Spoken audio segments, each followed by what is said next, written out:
Hello, Be Smart viewers. Welcome to Manager's Mantra, a unique chat show every fortnight with some of the top industry trailblazers who have written and rewritten management rulebooks to steer businesses to the top.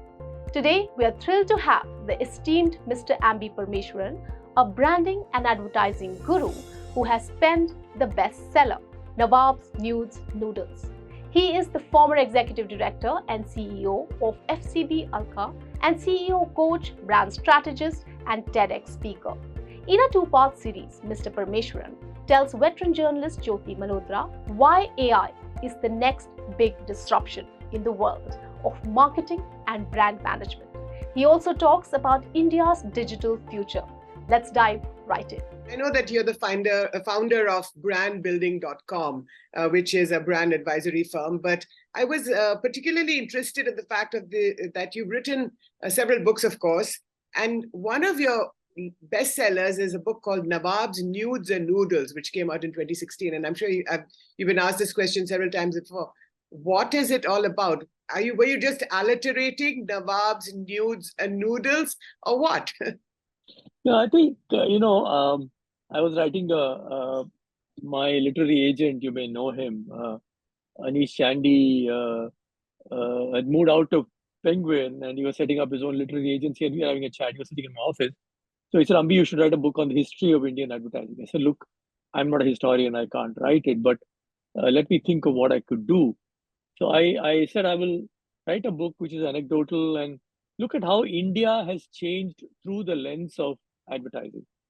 So the idea was to look at India 50 years ago, what was the advertising then and what is the advertising today, and how is it reflecting the way India is changing, which is consumers are changing. Mothers are changing, parenting is changing, marriages are changing, old age is changing, how we dress is changing.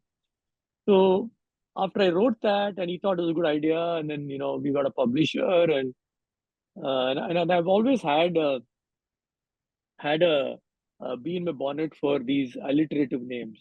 But maybe because of the many times I saw the movie Amar Akbar Anthony. Right? So I would ask you who was your favorite character, whether it was Amar, Akbar, or Anthony. And today's India, that might not be a very, a revealing thing on your part. So okay, we'll move on from there. Anthony, I can say that Anthony. Oh, Anthony, okay. It's played by Amitabh, right? And that crazy song where he comes out of a cake and all that was great fun. And of course, the second Akbar was great because the Akbar Allahabadi song with where he's wooing Neetu Singh and all that. It was good fun. So I had this thing that Amar, you have to tell me one. You have to give me one sentence on Amar also, since you've talked about the other two. Amar I thought was a little too sober, So I thought he was a little bit of a, Shashi Kapoor, lovely guy, but I thought the character didn't have the kind of edginess of Amar and Anthony. Maybe because it's a mainstream, whatever, right? So my favorites are those two. Okay. So I had always had a kind of be in my bonnet for alliterative names, and that's why this name came up. In fact, Nawab, Nudes, and I had some other word in N. And then during that time, when I was writing the book, this entire Maggie controversy, heated up. So I decided to put it as Noodles. And that time, Diya Kar was in Pan Macmillan. So she gave the subheading for the book, which is India through 50 years of advertising. Right. So Nawab Noodle is a book which looks at India through the lens of advertising. So people have written books about how movies have reflected the changing social, cultural ethos of India. Rachel Dyer has written several books. So many people have written interesting books about movies and Indian society. Right. No one has attempted advertising in Indian society, and that's what I tried doing.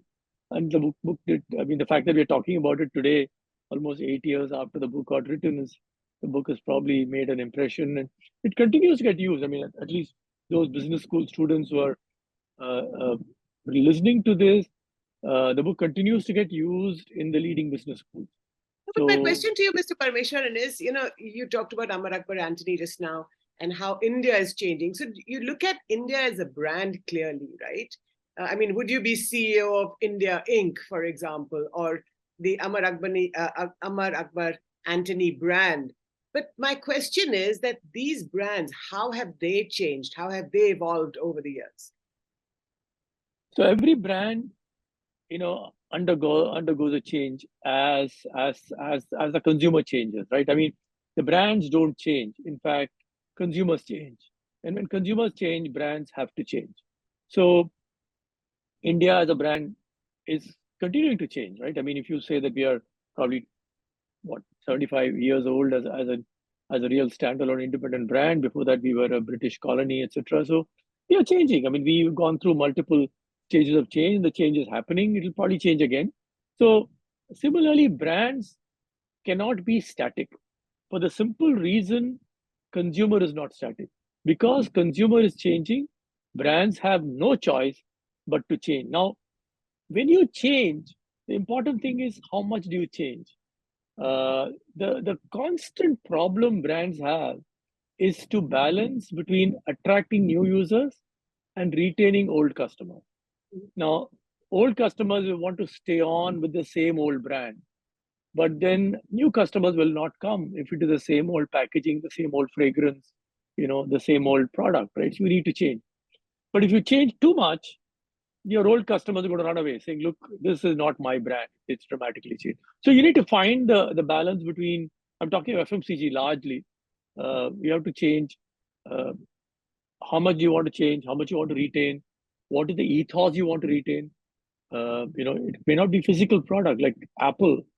Physical products have changed, but the ethos has continued to change, continued to be innovative, delightful, a little surprising all the time, right? So that ethos you need to maintain.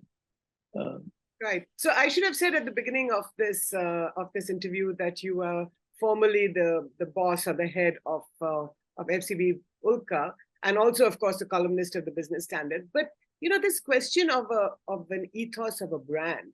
Now, can you give me an example of this?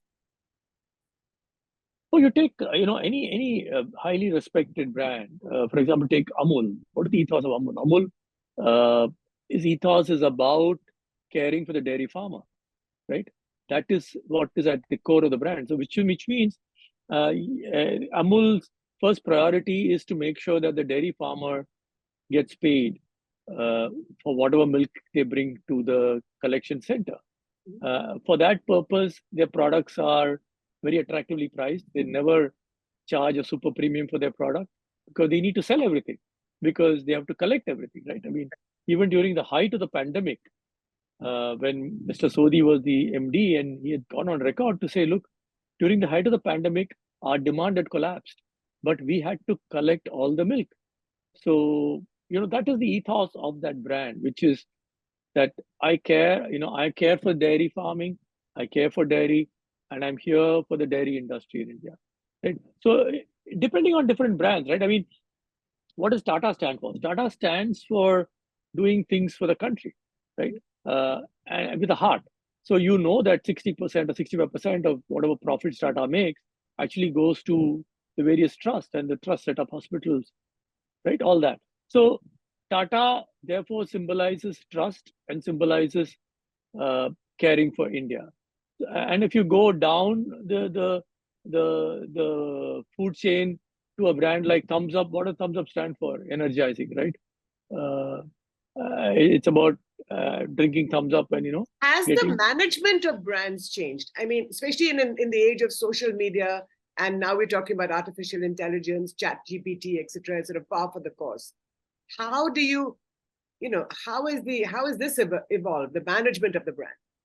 So I think over the last, I started my career in 1979 in an agency called Rediffusion. Now, from then to now, and I now advise companies, we're sitting in 2023, right? The way we manage brands then, the way we manage brands maybe 20 years ago to the way we manage brands today is significantly different, right? I mean, in 1979, you largely dependent on print advertising and cinema advertising and a bit of radio. TV was still very small, right?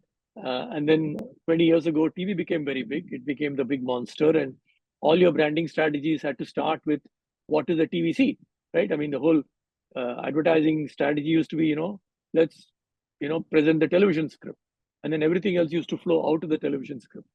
Right. Now it's a bit of everything. There is social media, there is influencer advertising, there is gamification. There are multiple things happening. So the world of branding has got earlier. If we 45 years ago, we had probably print and a little bit of TV. Say 20 years ago, we had a lot of TV and a little bit of print and radio and cinema. Today, you have a lot of things, right? That is the problem. That is the problem with today's brand management, which is it's like a kid in a toy shop, right? You're walking into the toy shop. There are board games to buy. There are blocks to buy. There are multiple things there. So you get really confused, and you want to do all the things. So a brand manager say, look, I want to do a TVC. I want to do something on social media. I want to do something in search. I want to do something on radio. It's cinemas come back. Jawan is a big hit. I want advertising in cinema screens. Oh, radio, yeah. FM radio is very popular. I want to be on. Oh, and yeah. And he said, oh yeah, there is this podcast thing. I need to be on a podcast. And then before you say Jack Robinson, your budget of whatever 4 crores, 5 crores, 10 crores is gone, right? So today, the branding brand manager's job is to decide. Say, look, I want to take these 3 channels, and I want to communicate to these 3 channels. There may be 20 other channels available. Like, everyone is talking about influencers. So should I therefore get on to the influencer brand wagon and hire 20 influencers and ask them to, send them products and pay them money so they can post rara reviews about my product? Or I say, no, for this product, I'm gonna avoid influencers, right? For this product, I'm gonna avoid, some amount of basic stuff you have to do, because if you're selling online, you have to do some level of search marketing. Without search marketing, you're not going to drive any traffic on your website. But if I'm saying, look, I have a limited amount of budget. Even the biggest of brands have limited amount of budget. If I have a limited budget, how am I going to use it? And very importantly, how am I going to measure what is working for me? So I believe the world of branding will keep changing. It was one world. I mean, I remember for several brands, there used to be what is called an annual planning meeting, where the agency would be called and the client will sit for almost one whole day with the agency, where the agency will say, we will do this campaign in April, we'll do this campaign in September, for Diwali we have this, and for New Year we'll have this, and the whole campaign is all laid out and is signed off, right? And then the agency then goes, makes the ads, and they release it. Today, agency meeting with a client probably is to plan for what are we doing in the next 2 months, right? And then what we do 2 months later, we will decide. Thank you, Mr. Parameswaran. Be smart viewers. Hope you're finding the conversation insightful. In the concluding part, we'll hear more from Mr. Parameswaran. So please tune in right away.